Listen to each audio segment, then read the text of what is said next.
Je m'appelle Delphine, j'ai 40 ans. Je suis gérante d'une entreprise générale en bâtiment qui s'appelle Les Femmes du Bâtiment. Donc j'ai commencé à 18 ans à travailler dans un magasin de décoration. Ça m'a énormément plu. J'avais très envie de travailler en vitrine, de monter des vitrines et des corps de vitrine. Et j'ai voulu aller beaucoup plus loin à la suite de ça, passer un CAP d'électricienne. Dans cette école, ils proposaient aussi d'apprendre de la plomberie, comment poser du carrelage, comment poser des murs, des portes, des fenêtres. Et ça m'a permis d'avoir une vision un peu plus large des métiers du second œuvre. Et j'ai adoré être employée. Sauf que ça a été très difficile pour moi de trouver ma place dans une entreprise, dans ces métiers-là qui sont quand même assez exclusivement réservés aux hommes. Donc je me suis retrouvée un petit peu bloquée et je me suis dit, ok, là où on n'ouvre pas les portes, je vais les défoncer. Donc j'ai monté la boîte et je me suis dit, ça va être un lieu dans lequel je vais pouvoir accueillir toutes les femmes qui ont le même désir que moi, de s'émanciper et de s'épanouir dans ces métiers. Pour avoir travaillé avec beaucoup d'hommes, il n'y a pas de préparation. Les outils ne sont pas encore sortis, qui sont déjà la tête dans le mur en train d'essayer de le casser. Donc ça m'est arrivé quand même pas mal de fois, dont une fois où j'ai vu un collègue vouloir démonter un mur, et moi j'étais juste derrière. J'avais pas de casque parce que bien évidemment j'étais pas encore prête, préparée, mais il était déjà perché sur l'échelle en train de taper dans le mur. Et le mur est tombé.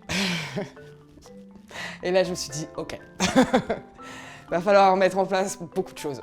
C'est dur de faire changer une mentalité patriarcale, mais on y arrive et il y en a beaucoup qui sont ouverts. Ils le disent que ça fait du bien et que ça adoucit un petit peu les relations entre les collègues, etc.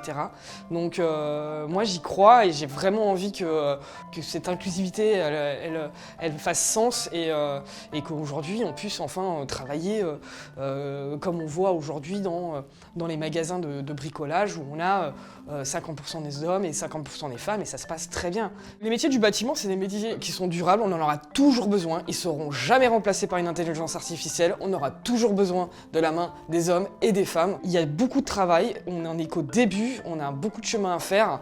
Les générations d'avant, elles sont parties, elles n'ont pas trouvé des personnes à qui transmettre leur savoir. Donc là, il faut vraiment revenir parce que c'est très difficile de trouver des artisanes. J'ai comme projet un organisme de formation qui est une formation écrite par une femme, moi, pour des femmes, pour qu'elles puissent apprendre les différents métiers du bâtiment, notamment la plomberie, l'électricité, le carrelage, la peinture. On pourra ensemble former une grande communauté, s'allier et inclure le maximum de femmes dans notre cause. Viens casser des murs avec moi, viens changer des fenêtres, viens casser des baignoires en fonte, les changer dans des salles de bain, viens faire des toilettes.